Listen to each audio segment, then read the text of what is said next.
The subtleties of laughter have captivated philosophers, entertainers, and communicators alike for hundreds of years. Whether it's Thomas Hobbes theorizing the role of laughter in governmental systems, or a child learning their first knock-knock joke, understanding laughter is difficult. Today we will be investigating laughter in modern media, specifically canned laughter in television and textual representations of laughter in social media. To do this, we will ask the question, how do laugh tracks and textual laughter convey humor to their audiences? We'll explore the answer to this through a series of television clips and social media and text message analysis. All argue that canned laughter's main purpose is to provide contagious laughter at television punchlines. It creates social pressure to find humor in situations that aren't always funny when they stand alone. Alternately, textual laughter's main purpose is less to convey humor and more to communicate social cues such as empathy, discomfort, acknowledgement, or ambiguity between peers. Now, before we go any further, let's define canned laughter and textual laughter. First, canned laughter, which I'll refer to interchangeably with laugh track, is defined by my UC Berkeley professor, Delia Cassidy, as pre-recorded audience laughter that is added onto a TV comedy show to give the impression of an amused live audience. For the purpose of this video, I will define textual laughter to be onomatopoetic or visual renderings of laughter, such as ha-ha, hee-hee, lol, or laughing emojis in text messages and social media posts. Historically, the laugh track was pioneered by Charles Douglas, a Hollywood studio engineer in the 1950s, but the practice is carried well into the 21st century. Television studios use canned laughter to try and make jokes land with more of a punch, but I argue that laugh tracks can actually take wildly inappropriate scenes and make them palatable. My first example clip is from the TV show The Big Bang Theory, which usually has a laugh track, but is edited out by a fan in this clip. You have lost so much weight! That must have been difficult for you because you were so fat. Do you remember? Yes, I do. Of course you do. Who could forget being that fat? Well, I've been trying. Originally, this scene shows an awkward but funny interaction between a nerdy man named Raj and his beautiful date. With a laugh track, Raj comes off to the audience as ignorant and tactless, but still boyish and charming. When the laugh track is gone, the scene stinks of a man fat-shaming a woman. The whole situation is a lot darker.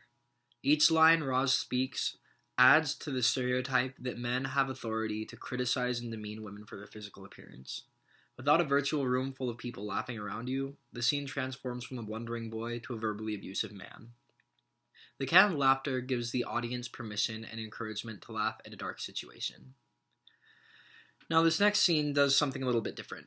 Instead of taking a comedy show and stripping it of laughter, it takes a children's show, Mr. Rogers' Neighborhood, and adds a laugh track to take what was previously an educational scene on divorce and transforms it into comedy. I've got to be going now. Thank you for playing the music for me. I certainly appreciated it. Well, I'm glad you stopped by, Mr. McFeely. Good day. Thanks for again. telling us about your wedding. Oh, Mr. McFeely left so fast.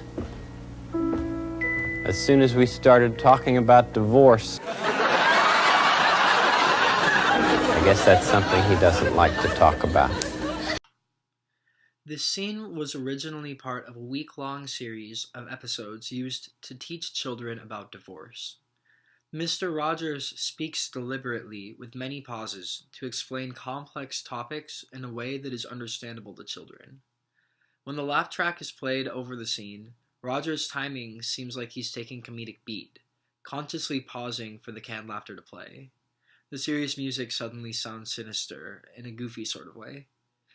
Canned laughter doesn't turn the scene into a comedic goldmine, but it does make it clear to the audience that somewhere in the subtext there is humor and a reason to smile. Alternatively, textual laughter does far less to announce a punchline. Instead, it conveys other types of subtext between peers, such as acceptance, discomfort, and flirting. Linguist Michelle A. McSweeney did a study where she analyzed 45,597 texts from 15 different people, aged 18 to 21. She discovered that 14% of all messages contained LOL, providing the following examples as illustrations of different subtext the humor conveys. The first is an example of hedging confrontation. It reads, It's not funny, babe.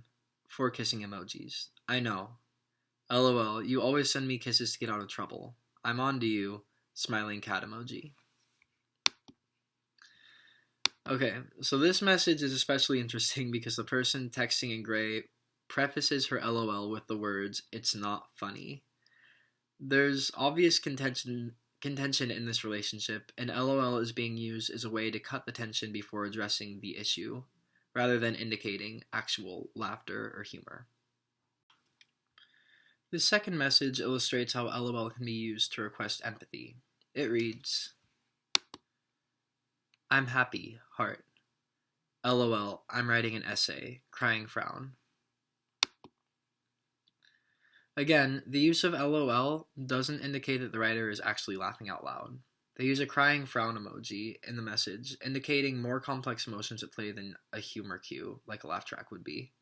Instead, LOL acts as a subtext to request empathy from the person they're texting.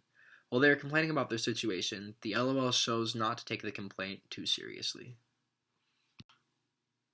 This last example shows LOL being used as an ambiguous way to flirt. It reads, "What are you guys doing?" Talking, LOL. "About me, I bet. All-knowing slant face. LOL. A little." This time, LOL is used when withholding information, specifically about the other person. It could represent more of a flirtatious giggle than any other vocalized laughter. It acknowledges complex emotions that the writer feels, but also that they want to hide some of these emotions to spur interest and curiosity in the other person they're messaging. There are tons of these kinds of conversations posted and analyzed on the internet. Between BuzzFeed, 17, and Cosmo, you can find hundreds of articles breaking down the different possible meaning of textual laughter in conversations. Writing LOL isn't as simple as it seems. It can hold a variety of social cues and tones that would be lost in text otherwise. Much like canned laughter, textual laughter makes an emotionally stressful situation palatable, but textual laughter doesn't usually convey an appropriate time to actually laugh out loud the way canned laughter does. Both achieve their goals by creating a sense of safety and community, laugh tracks through the sound of contagious humor, and textual laughter through complex and situational subtext.